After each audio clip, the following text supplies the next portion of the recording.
আগামী 12ই ফেব্রুয়ারি ত্রয়োদশ জাতীয় সংসদ নির্বাচন। এই নির্বাচনের পরিপ্রেক্ষিতে সারা দেশের মতো কুড়িগ্রামের মানুষ নির্বাচনের মাধ্যমে দেশে আবার গণতান্ত্রিক ব্যবস্থা চালু হওয়ার স্বপ্ন দেখছেন। কুড়িগ্রাম জেলায় মোট ভোটার সংখ্যা 3,58,971 জন। এর মধ্যে পুরুষ 1,78,243 জন এবং নারী ভোটার 1,80,724 জন। এই জেলায় পুরুষের তুলনায় নারী ভোটার বেশি, তাই নারী ভোটাররাই মূল ফ্যাক্টর হিসেবে পালন করবে বলে বিশ্লেষকরা মনে করছেন। রেকর্ড সংখ্যক নারী ভোটের ওপরেই নির্বাচনের সফলতা নির্ভর করবে বলে মনে করছেন তারা। নারীরা সমাজের অর্ধেক অংশ। আমাদের ভোট ছাড়া কোনো সিদ্ধান্ত পূর্ণ হয় না, তাই প্রতিটি নারীকে ভোটের অংশ নিতে হবে। নারীর জয় সবার জয়। আমি চাই নারীরা শুধু ভোটার নয়, প্রার্থী হিসাবে সামনে আসুক। নেতৃত্বে নারীর উপস্থিতি সমাজকে আরো ভারসাম্যপূর্ণ করে তুলুক। আমার প্রত্যাশা নারীরা তার যে ভোটের অধিকার আছে সেই ভোটের অধিকার যেন তারা সঠিকভাবে প্রয়োগ করতে পারে, এই আশা করছি।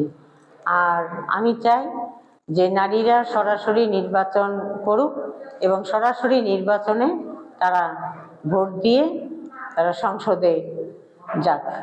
জেলার শহর গ্রামের নারী ও নতুন প্রজন্মের নারী ভোটাররা কি ভাবছেন আগামী নির্বাচন নিয়ে?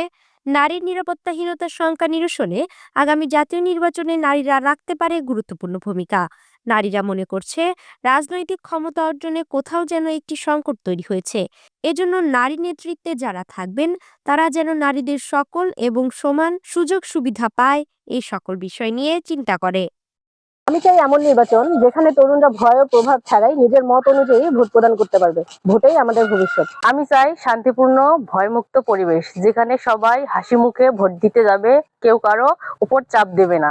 আমি চাই সব নারী সঠিকভাবে অংশগ্রহণ করুক, ভোট কেন্দ্রে গিয়ে তারা নিজেদের অধিকার প্রতিষ্ঠা করুক।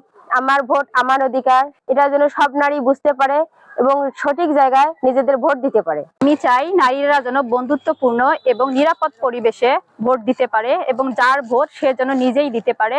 আমরা চাই স্বচ্ছ ও সুষ্ঠু প্রযুক্তি নির্ভর নির্বাচন, যেখানে প্রতিটি ভোটের মূল্য থাকবে এবং কেউ সেটা নষ্ট করতে পারবে না। মোস্তাফিজার রহমান জাহাঙ্গীরের পাঠানো তথ্য ও ভিডিও চিত্রে সাইমা শুভ্র, আপডেট টিভি।